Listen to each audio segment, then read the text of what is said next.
이 시간 말씀을 전해주실 김형준 목사님께서는 크리스천 치유목회 연구원 전임교수와 코스타 국제본부 강사이시고 장로회 신학대학 개헌교수이시며 월드비전 홍보대사이십니다. 예수전도단 이사 및 현재는 동안교회를 담임하고 계십니다. 오늘 새로운 시작을 위하여라는 제목으로 귀한 말씀을 전하실 때 큰 은혜 받으시기를 바라며 김형준 목사님께서 등단하실 때 오른손을 높이 들고 할렐루야를 외치면서 힘찬 박수 부탁드리겠습니다. 자, 목사님을 모시겠습니다.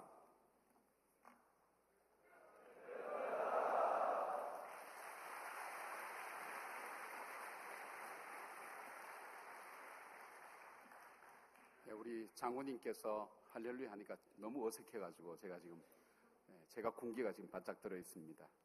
30여 년 전에 저는 80년도에 이제 입대해서 군 생활을 했었으니까 그때로 문득 돌아가서 저의 모습을 다시 한번 들여다볼 수 있어서 참 여러 가지 감회가 새롭기도 하고 또 어려운 군 생활을 통해서도 여러분 신앙생활 지키면서 믿음 생활하는 여러분들이 너무 귀하고 고맙고 감사합니다.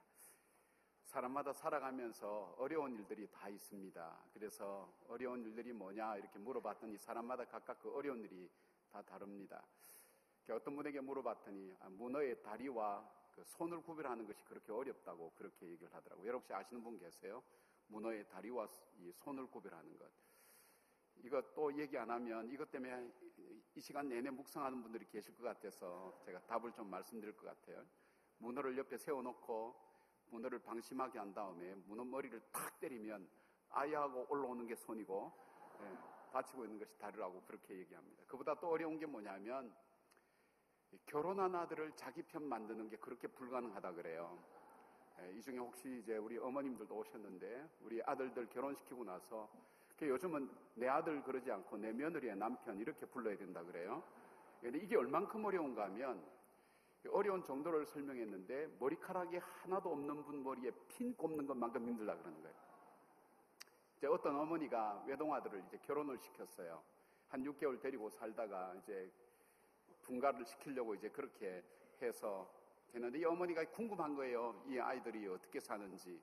그래서 아이들 사는 방에 가끔 가기도 하고 또 왔다가 하다가 어느 날은 그냥 그 보고 싶은 마음을 주체하지 못해서 문을 이렇게 열게 된 거예요.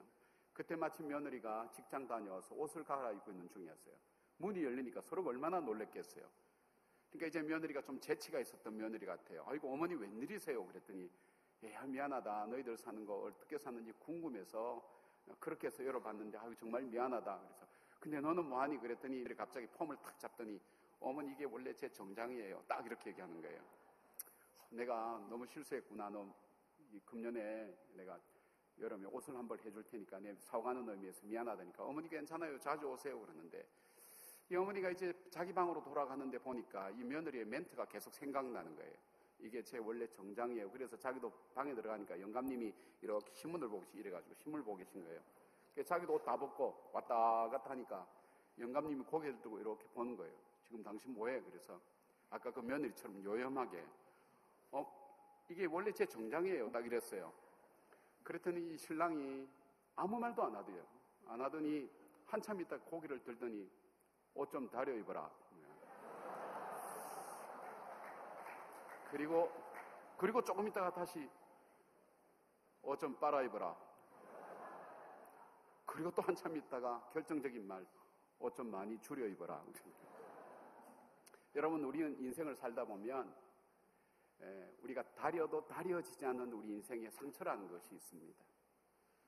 아무리 빼려고 해도 우리 인생 속에 계속해서 기억되고 빠지지 않는 우리 아픔의 얼룩을 가지고 살아갈 때가 참 많습니다. 또 살다 보면 내가 정말 원했던 모습은 이것이 아닌데 내가 생각했던 것과는 다른 모습으로 어느새 내 자신이 변해있는 경우를 많이 바라봅니다. 오늘 이 새벽에 소개하고 싶은 이 베드로라는 사람이 그런 사람이었습니다. 이 사람은 대단한 사람이었습니다. 12명의 제자 중에 이 탑 리더십을 가지고 이 제자들을 이끌어갔던 사람입니다. 12명 하면 뭐 그렇게 대단하겠냐 그랬지만 이 제자들 12명 다 개성이 굉장히 강한 사람입니다. 이 12명 중에 적어도 4명은 가슴에 칼을 품고 다니는 사람이었습니다. 마음에 안 들면 언제든지 나는 죽이겠다고 생각하는 사람, 그 사람과 한 방에서 한 가족처럼 지낸다고 하면 생각해 보십시오. 거기에 무슨 단합이 이루어지겠습니까? 이 사람들보다 더 어려운 사람이 있습니다. 그것은 바로 편견을 가진 사람입니다. 남자가 뭘 할 줄 안다고, 여자가 뭘 할 줄 안다고, 나사렛에서 무슨 선한 사람이 난다고, 이 편견을 가진 사람과 하나 된다는 것은 너무 어렵습니다. 이것보다 더 어려운 사람이 있습니다. 이 어려운 사람은 뭐냐면 속을 알 수 없는 사람입니다. 바로 가룟 유다 같은 사람, 그 사람 속에 무엇이 있는지 아무것도 알 수 없습니다. 이런 사람들을 이끌어 간다는 것이 얼만큼 힘든지 모릅니다. 그 다음에 그런데 거기에 이제 리더십을 가지고 제자 모임을 이끌어 왔으니까 대단한 사람이죠. 그 다음에 이 사람은 예수님이 칭찬하는 신앙 고백을 가진 사람이었습니다. 이렇게 믿음 생활하고 목회를 하다 보면 정말 목회자가 볼 때에 저 사람은 정말 신앙인이다 이렇게 인정할 만한 사람이 생각보다 그렇게 많지 않습니다.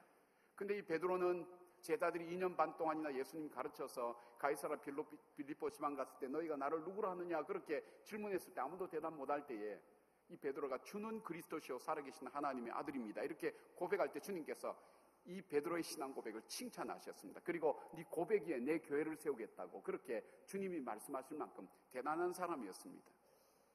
그리고 베드로는 누구보다도 기적을 체험한 사람이었습니다. 신앙의 체험이라는 것은 굉장히 중요합니다. 폭풍이 몰아치고 파도가 치는데 예수님이 오니까 제자들이 전부 다 이제 우리는 죽겠구나 생각했는데 예수님이 오니까 이 베드로는 엉뚱한 얘기를 합니다. 만약 예수님이면 나를 물 위로 걷게 하시옵소서. 그래서 베드로는 무리를 걸었던 정말 예수님이 메시아 되심을 자기 삶 속에서 체험으로 갖고 있는 사람이었습니다. 그리고 무엇보다도 그는 신념의 사람이었습니다. 자기가 옳다고 맞다고 생각하는 걸 위해서 자기를 던질 줄 아는 사람이었습니다. 우리 중에 신념이 없는 사람이 누가 있어요? 그러나 그 신념이 가족 문제와 생계 문제와 연결되면 신념을 굽히게 되는 것이 우리 사람의 일반적인 생각입니다. 그런데 이 베드로는 배와 그물을 버려두고 가족을 버려두고 아직 검증되지 않는 청년 예수를 따라갔던 사람입니다. 그리고 이 어부가 예수님 잡으러 로마 병정이 왔을 때 칼을 빼들고 예수님 지키겠다고 자기 목숨 걸고 예수님 지켰던 사람입니다. 많은 사람이 다 예수님을 떠나도 자기는 예수님만을 지키겠다고 많은 사람께 공개적으로 선언했던 사람입니다. 대단한 사람이었습니다. 그러나 오늘 이 새벽에 이 본문에 보여주는 이 베드로는 더 이상 그 사람은 아니었습니다. 이 사람은 모든 것을 다 잃어버린 사람이었습니다. 큰 것도 아니었습니다. 이제는 그의 리더십도 아무도 따라오지 않습니다. 그가 큰 소리 쳤던 것도 거짓말로 판명났고 그의 신앙 고백도 아무런 힘을 발휘하지 못하는 것이라는 것을 판명났던 그런 사람입니다. 회복될 수 없는 그 사람이었습니다. 다시 무엇을 어떻게 시작해야 될지 알지 못하는 사람이었습니다. 자기 이름값도 못했습니다. 베드로 반석이라 그랬는데 그는 반석이 아니라 작은 여자 계집아이의 그 질문 3마디 앞에 자기가 쌓아놨던 모든 것을 동시에 왕창 잃어버린 사람이었습니다. 대단했던 사람이었지만 큰 것도 아닌 작은 계집아이의 말 한마디 앞에 자기가 가진 모든 것을 한꺼번에 잃어버린 사람이었습니다. 반석이라는 자기 이름대로 살지 못하는 바로 그 사람이 이 베드로였습니다.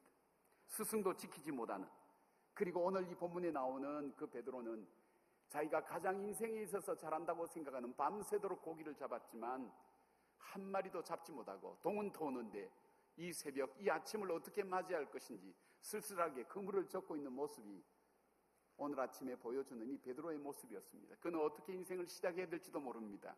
어떻게 새롭게 살아야 될지도 알지 못합니다.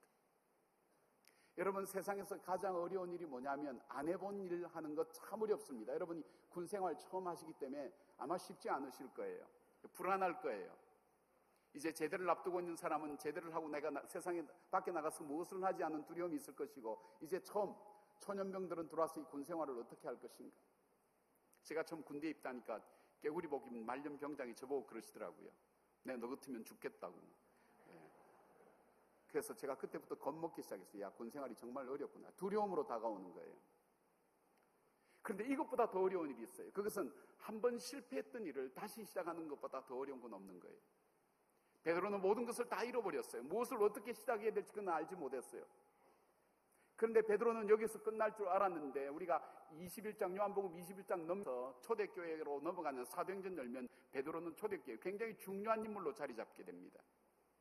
우리가 볼 때 누가 봐도 이 사람은 완전히 여기서 인생이 끝났다고, 다시 시작할 것이 그에게는 아무것도 없다고 생각했지만, 그러나 가장 중요한 초대교회 역사에 있어서 베드로가 이렇게 존귀하게 쓰임받을 수 있었던 이유가 뭘까? 오늘 여러분 중에는 어떤 생각 가지고 있는지 모르겠어요. 몸은 젊지만 여러분 마음은 이미 낙심하고 좌절하고 있지는 않습니까? 내가 어떻게 살아야 될 것인가? 내가 앞으로 무엇을 하면서 이 젊은 날을 이겨내고 앞으로 내 인생을 살 것인가? 여러분 어떻게 살아야 될지 알지 못하는 마음 갖고 있습니까? 아직 얼마 살지는 못했지만은 내가 살아왔던 삶의 원리를 잃어버리고 어떻게 살아야 될까? 때로는 내가 원치 않는 실패와 아픔을 가지고 신앙도 다 잃어버리고 내가 무엇을 다시 해야 될지 못하고 어떻게 다시 내가 시작해야 될지 알지 못하는 분들이 여러분 중에 있습니까? 그렇다면 오늘 이 베드로의 회복은 베드로만의 회복이 되었으면 안 됩니다. 저와 여러분의 새로운 시작이 되어야 됩니다. 그러면 오늘 이 베드로가 다시 시작할 수 있었던 이유가 뭔가? 오늘 성경 속에 나타나는 베드로의 새로운 시작, 그로 하여금 새로운 역사 앞에 새로운 아름다운 모습으로 자기의 삶을 헤쳐나가며 자기의 삶을 헤쳐나갈 뿐 아니라 자기의 삶을 통해서 많은 사람에게 거룩한 영향력을 주고 세계 역사의 변화를 줄 수 있었던 위대한 인생으로 살 수 있었던 그 이유가 무엇인가 하면 제일 먼저 첫 번째, 예수님이 그를 찾아오셨다는 사실입니다.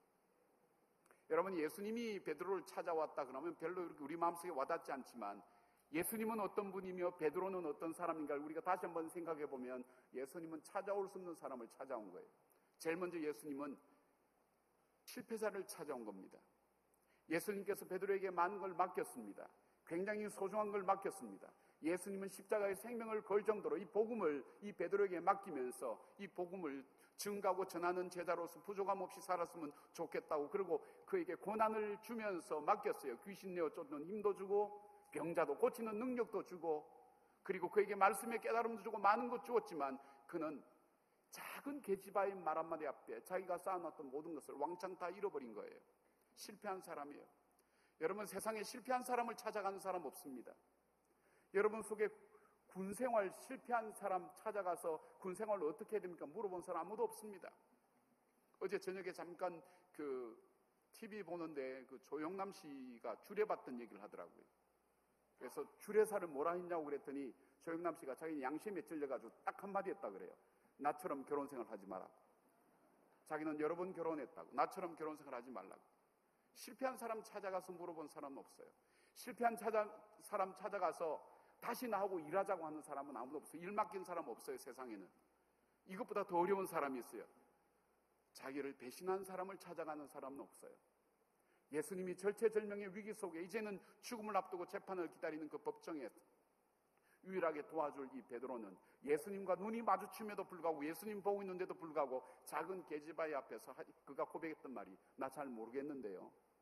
예수님 잘 모르겠는데. 여러분, 세상에서 가장 먼 거리가 어딘지 압니까? 배신한 사람을 찾아가는 길입니다. 내가 정말 위기와 어려움이 있을 때 내 삶 속에 도움이 돼야 될 그 사람이 바로 그 배신한 사람이 바로 눈앞에 있다면 그 사람 피해갑니다. 가까이 있어도 그렇게 먼 거리가 없어요. 배신한 사람 가기가 그렇게 힘든 거예요. 가장 가까운 사람은 아무리 멀리 있어도 사랑하는 사람일 것입니다. 여러분, 오늘 저와 여러분들이 어쩌면 우리 주님께서 우리에게 주신 귀한 것들을 우리는 실패하면서 살아가고 있는 인생은 아닌지 모르겠어요. 하나님 우리에게 시간이라는 선물을 주셨어요. 선물을 주신 하나님은 그 시간에 대해서 우리가 바르게 쓸 기대를 갖고 계신단 말이에요.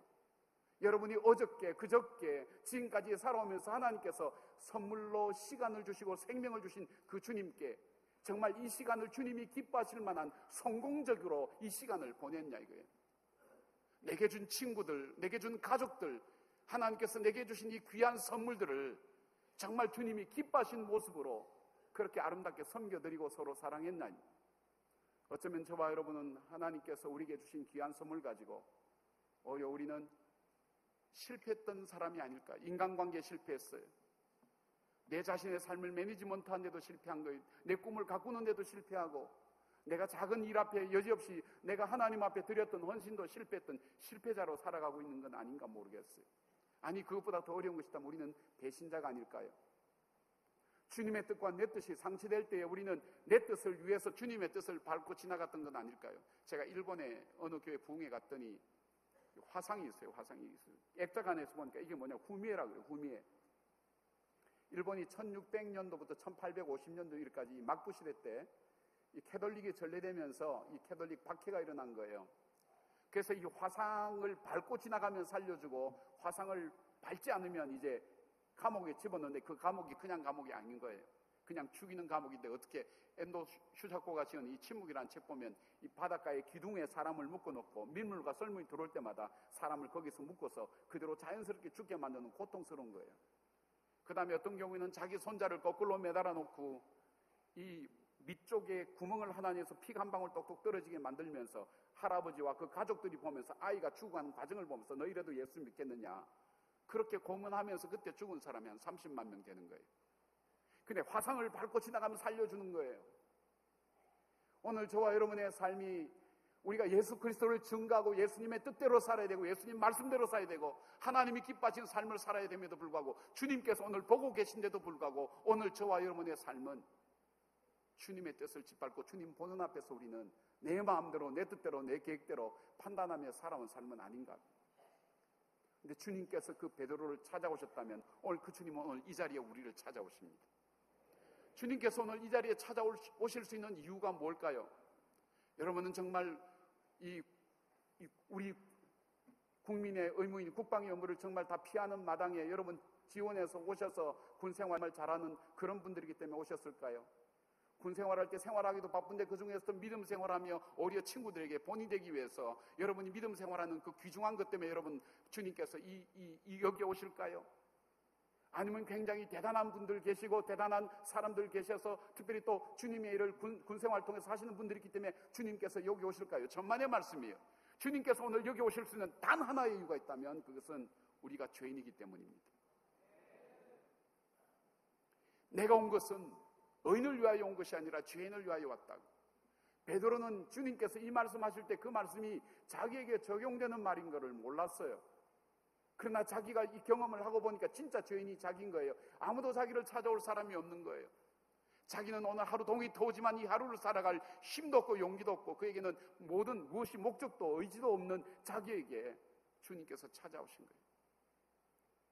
사랑하는 여러분, 주님께서 오늘 우리에게 찾아오신 이유가 있다면 저와 여러분이 죄인이라는 사실, 그리고 또 하나 주님이 아니면 이 베드로를 다시 회복시켜 줄 분이 이 세상엔 아무도 없습니다.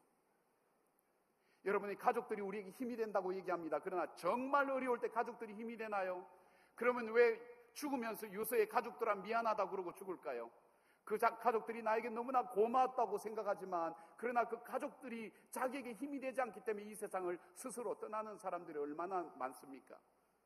우리가 가족들이 힘이 되지만 그러나 우리를 다시 회복시켜서 우리로 하여금 다시 힘차게 살아가 그 힘을 줄 수 있는, 회복을 줄 수 있는 분은 이 세상에 아무도 없습니다. 나를 만드신 그 주님밖에 없기 때문입니다. 주님께서 찾아오셨다는 사실, 주님 우리에게 찾아오시기를 원합니다.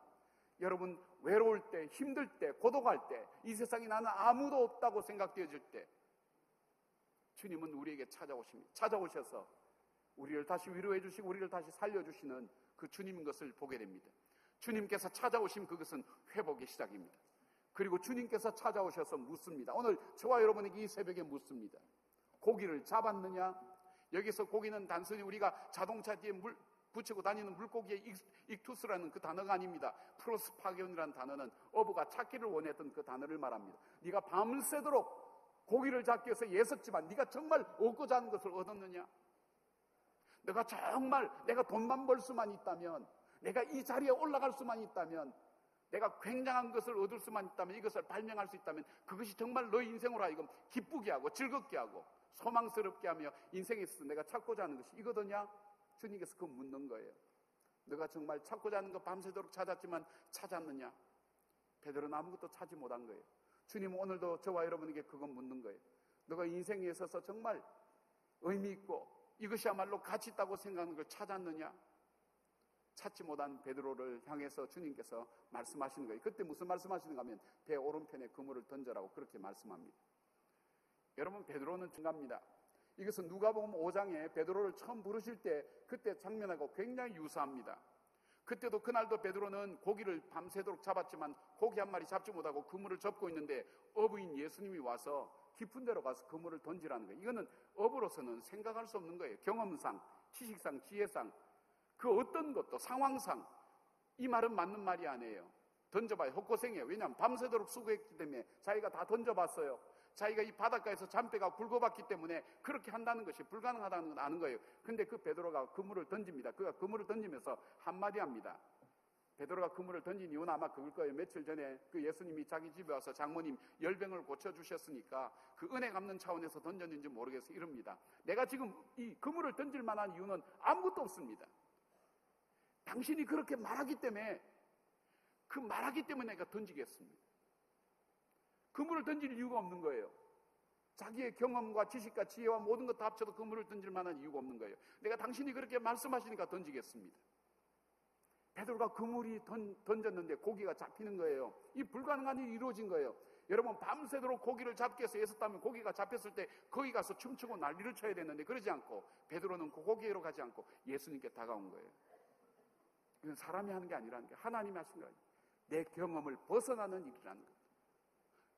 내 지식을 벗어나고 상황을 벗어나는 일, 이건 하나님께서 하신 일이라고. 내가 죄인입니다. 나를 떠나십시오. 그런데 오늘 예수님께서 동일하게 이렇게 말씀하시는 거예요. 고기를 잡았느냐? 못 잡았습니다. 오른편에 그물을 던져라. 그때 말씀에 의지하여 그물을 던집니다. 근데 고기가 잡혀옵니다. 거기서 베드로에게 주시는 주님의 메시지가 있습니다. 베드로야, 너가 최선을 다하고 열심히 잘 살았지만 네가 오늘 실패자와 배신자로 오늘 이 자리까지 오게 된 이유가 뭐라고 생각하느냐? 너가 그때 너 경험과 상황과 지식과 모든 것 다 동원해도 안 될 때에 내 말에 의지하여 그물을 던질 때 너에게 정말 잡기를 원했던 고기가 잡혀지지 않았느냐? 너가 최선을 다하고 열심을 다하고 그렇게 많은 탁월한 리더십을 가지고 사람들에게 존경과 사랑을 받을 만한 일을 해왔지만 너 인생의 마지막 이 바닷가의 배신자와 실패자로 서 있는 그 이유가 어디 있느냐? 그래서 바로 너 지혜와 너 생각과 너 의지와 너 기준을 가지고 살았기 때문에 너가 말씀에 의지하여 그물을 던질 때 너가 정말 얻고자 하는 것을 얻지 않았느냐? 오늘 이 베드로가 거기서 깨닫습니다. 자기 인생을 어떻게 살아야 될 것인가? 자기 인생은 바로 말씀에 의지하여 살아가는 삶이라는 것을 거기서 깨닫습니다. 여러분, 예수님께서, 우리 하나님께서 말씀에 의지하여 사는 삶이 얼만큼 중요합니까? 하나님께서 이스라엘 백성을 사랑하셔서 예굽의 종되었던 그들을 이끌어내셨어요. 10가지 재앙을 통해서. 여러분, 보통 한 3-4번 하면 지칩니다. 그러나 이 바로는 10번이나 거절한 거예요. 이스라엘 백성 내어달라 그러니까 못 내주겠다고. 근데 하나님께서 10번이나 시도를 하면서 이 이스라엘 백성 구출했을 때는 분명한 이스라엘 백성을 사랑하는 의지를 갖고 있는 거예요. 내가 분명히 구출할 거야. 이스라엘 내가 정말 사랑해. 내 백성 삼을 거야. 주님께서 그토록 사랑했던 이스라엘 백성을 가나안 땅으로 바로 들이지 않고 노예 생활 430년 한 그들이 위로 삼아 조금 편안하게 좀 해줄 수 있는데도 불구하고 주님은 그들을 바로 광야로 몰아넣었어요. 광야로 몰아넣어서 거기서 뭘 간섭했냐면 먹는 것 간섭했어요. 여러분, 세상에서 가장 치사한 것이 먹는 것 간섭하는 겁니다. 광야에서 먹는 것 간섭해. 그 다음에 가장 고통스러운 게 뭔지 압니까? 거주 이전의 자유를 제한하는 겁니다. 보초설 때 여러분 철조망 안과 철조망 바깥이 얼마나 차이 나는 것 여러분 절감하시죠? 철조망 하나 사이인데 거주 이전의 자유가 제한될 때 얼마나 고통스러운지 알 수가 없는 거예요. 자기가 좋은 곳에는 얼마든지 오래 가고 싶죠. 그러나 성막에 구름이 떠야 움직이는 거예요. 내 상황이 지금 움직여야 되는데 그거 상관없어요. 내 상황이 지금 여기 머물러야 되는데 그거 상관이 없어요. 성막에 구름이 떠야 움직이는 거예요. 철저하게 내가 먹는 것, 내가 이주하는 것 그거 전부 다 박살내버리는 거예요. 40년 동안 광야에서. 그리고 40년이 지난 다음에 가나안 땅을 앞두고 모세를 통해서 이렇게 해석해 주시는 거예요. 이 광야 40년을 살게 한 사람이 하나님이라는 것. 그 하나님이 이 40년 동안 이 훈련시킨 단 하나의 이유가 이거라는 거예요. 단 하나의 이유. 사람이 떡으로만 사는 것이 아니라 하나님 말씀으로 사는 줄 깨닫게 합니다. 사랑하는 여러분, 여러분은 인생을 살아갈 날들이 많이 남은 사람입니다. 살다 보면 인생에 있어서 내가 무엇을 기준으로 살아갈까? 여러분, 그거 혼돈될 때 얼마나 많은지 모릅니다. 내가 옳다고 생각하는 것, 이렇게 살면 잘 살 거야 생각했지만 살아가면서 그것이 아니라는 것을 발견할 때가 얼마나 많은지 알 수 없습니다. 그때 오늘 주님께서 이 베드로에게 가르쳐 주신 이 말씀 뭐냐면 말씀에 의지하여. 그래서 시편 기자는 이렇게 고백합니다. 이 말씀은 내 발의 등이요. 내 발의 등이 있어서 내가 발을 실족하지 않고 한 발 한 발 들 때마다 내가 디디는 곳이 디뎌야 될 수 있는 곳인가 없는가를 볼 수 있게 하는 것이 말씀이었다고. 내 길의 빛이라고. 내 인생의 방향이 어디로 가야 될지 알지 못할 때 이 말씀이 내 인생의 방향이었다고. 아브라함 링컨처럼 여러분 비참한 인생 산 사람 없습니다. 그가 태어나서 친어머니 아니지 않습니까? 12살에 자기 어머니 돌아가셨습니다. 9살 때 집안이 망해서 12살 때 어머니 돌아가셨어요. 첫사랑 실패했어요. 그것 때문에 정신 이상이 와서 정신병원에서 1년 이상 치료받아야만 했어요. 첫 사업 실패했어요. 그래서 이 사업 실패한 것 때문에 그가 갚아야 될 빚이 17년간 빚을 갚았어요. 그 나가는 데마다 다 떨어졌어요. 그가 됐다는 것은 하원원이 한 번 되고 대통령 한 번 되는 것밖에는 거의 찾아볼 수가 없어요. 그 대통령 됐어도 그는 사랑하는 큰아들 죽었습니다. 넷째 아들 죽었습니다. 그가 대통령 때 누리지 못했습니다. 절망이 그 인생 속에 밀려온 거예요. 결국 그는 암살당하면서 죽는 비참한 인생을 살았어요. 우리 중에 어려움이 있다 그래도 이토록 많은 어려움 가지고 실패를 가지고 살아가는 사람이 있습니까? 그러나 아브라함 링컨이 어떻게 그 어려움을 극복하면서 자기의 꿈과 의지를 이루었는가 하는 많은 전기 작가들이 공통적으로 얘기합니다. 하나는 유머였다는 것. 그 사람 항상 자다가도 우스운 일이 생각나면 참모들 다 깨워가지고 얘기하고 한바탕 웃고 다시 잤다고 그래요. 그 유머 감각 굉장히 중요해요. 지금도 안 웃는 분들은 좀 문제가 있는 분들이에요. 남들 웃을 때 같이 웃고 이렇게 같이 웃다가 왜 웃는지 몰라도 웃어도 괜찮아요. 여기. 코웃음과 비웃음만 아니면 건강이 굉장히 좋아요. 그 다음에 두 번째가 그가 말씀에 의지했습니다. 시편 34편 6절인가 그 말씀 의지했다고. 이 연약한 자가 이 곤고한 자가 주께 부르짖음에 주께서 나를 구원하시나이다. 지금도 링컨 박물관에 가면 링컨이 즐겨 읽던 그 시편에 그 말씀이 펼쳐 있다 그래요. 그곳에는 그냥 눈물 자국과 그리고 손때가 묻은 그 자국이 많다 그래요. 힘들 때마다 그 말씀 붙들고 다시 읽습니다. 공고한 자가 주께 부르짖음에 주께서 내게 응답하신다. 내 인생 속의 아픔과 고통을 들어주시고 알아주시고 이해해주시고 내 인생을 인도해주신 분은 그분이라고. 여러분 다윗도 이렇게 고백하지 않았습니까? 여호와는 나의 반석이시니 내가 누구를 두려워하리요 나의 산성과 요새시라고. 여러분 이 다윗이 어떤 사람이었습니까? 그가 태어나도 집에서 아들 대접 못 받았어요. 왕을 세우겠다고 사무엘 왔을 때 자기는 그냥 양치라고 나가 있으라 그랬어요. 사무엘이 다른 아들 없느냐 했으니까 하나 있긴 있는데 별 볼 일 없다고 데리고 오라고. 그렇게 해서 기름 부음을 받지 않았습니까? 그가 나라를 구했지만 그에게 돌아온 것은 자기 장인어른인 왕인 사울 통해서 쫓겨다녔어요. 10년간 쫓겨다녔어요. 공주를 아내로 맞이했지만 그 자기 장인어른이 자기 보는 앞에 그 자기 아내를 뺏어서 딴 남자에게 시집을 보내는 거예요. 여러분 이런 수모가 어디 있겠어요? 그는 자기 땅에 살 수도 없어요. 살 수 없어서 오히려 자기 저기 블레셋에 가서 숨어서 살아야 되는 인생이에요. 많은 집 있지만 세상에 넓은 땅이 있지만 그는 살아갈 데가 없었어요. 동굴 속에 살았어요. 아들람굴에 살았더니 그 주위에는 좋은 친구들 없어요. 좋은 친구 다 죽고 자기에게 찾아온 것은 원통하고 빚지고 억울한 일을 당한 사람 400명, 인생에 버림받은 사람, 세상에 버린 사람 400명이 동굴 속에 거했단 말이에요. 동굴 속 갈 때 여러분 굉장히 낭만적으로 생각하시는데 굉장히 뜨겁고 그 다음에 먹는 것, 입는 것 그거 어떻게 해결하는 거예요? 사울의 군대는 계속 잡으러 오지요. 그렇게 해서 임금이 됐어요. 임금 됐는데 큰아들이 막내딸을 또 어떻게 잘못해버린 거예요. 그러니까 둘째가 있다가 이거 괘씸하다고 자기 형을 죽였어요. 그리고 아버지 칼이 무서우니까 외국으로 도망갔어요. 망명된 애 데리고 왔더니 반란 일으켜가지고 다윗을 쫓아보낸 거예요. 일평생 다윗이 그렇게 사는 거예요. 흔들거릴 수밖에 없었어요. 자기 인생 바로 걸어갈 수 없었어요. 어떻게 살아야 될지 알지 못했어요. 인생 어려움 앞에 자기가 정말 자기 인생은 늪처럼 바로 딛고 설 수가 없는 그런 인생을 살았어요. 그런데 다윗이 그럼에도 불구하고 그가 아름다운 사람으로 자기 인생의 삶을 그대로 갈 수 있었던 그 고백이 있습니다. 그 고백이 뭐냐면 여호와는 나의 반석이시오. 하나님께서 오늘 나로 하여금 내 인생 바로 설 수 있도록 그 하나님이 내 상황과 내 환경과 내 여건과 모든 것을 나로 하여금 휘청거리게 만들 수밖에 없지만 그 하나님이 내 인생의 반석 되신다고, 하나님이 나의 산성 되신다고, 나의 요새 되신다고, 나의 피난처 되신다는 그 고백을 통해서 그는 자기 인생의 어려움들을 헤쳐나오면서 그 말씀 붙들고 다시 이겨올 수 있게 된 거예요. 사랑하는 여러분, 군생활하면서 오늘 하여금 정말 군인답게, 젊은이답게, 정말 하나님의 사람답게 살 수 있는 그 삶의 원리가 있다면 하나님의 말씀으로 돌아가기를 바랍니다. 인간관계의 갈등, 가족들과의 문제, 자매들의 떠나감, 여러 가지 자기 삶의 미래의 불투명함, 무엇을 내가 근거로 인생을 살아가야 될지 알지 못할 때에 오늘 이 베드로는 자기 인생 속에 자기 삶을 다시 사는 거예요. 전에는 자기 지식 가지고 살았어요. 자기 신념 가지고 살았어요. 상황 속에서 내가 지혜롭게 처신하는 것 살았지만 그러나 초대교회를 넘어가면서 그가 살았던 삶의 원칙이 있는데 그것은 뭐냐면 주의 말씀을 따라 살았어요. 여러분 사도행전을 우리가 성령행전이라고 그래요. 기도행전이라고 그래요. 왜 그렇죠? 자기 의지와 계획과 자기 지성이 있었지만 베드로는 그거 의지하지 않았어요. 그거 의지했다가는 굉장히 잘 사는 것 같고 합리적인 것처럼 여겨졌지만 자기 인생 열심히 살았지만 끝내는 자기 인생 바닷가에서 다시 회복될 수 없는 인생이 될 수밖에 없었다는 것. 철저하게 말씀 의지했어요. 하나님께 기도했어요. 주님, 내가 오늘 하루 어떻게 살아야 될까요? 이 문제 앞에 내가 어떻게 결정해야 될까요? 내가 어떻게 선택해야 될까요? 그것이 바로 사도행전의 역사입니다. 초대교회의 역사입니다. 세계 역사를 바꾼 교회의 역사입니다. 베드로와 하여금 위대한 인생으로 살게 만들었던 그 삶의 원리가 어디 있었냐면 바로 하나님께 여쭤본 것이 있었어요. 사울과 다윗, 사울이 인간적으로 대단한 사람이었어요. 사울 왕이. 그러나 사울은 해답을 자기가 갖고 있었어요. 다윗은 해답이 자기 속에 없었어요. 그는 일마다 때마다 하나님께 여쭤봤어요. 하나님, 제가 어떻게 살면 좋겠습니까?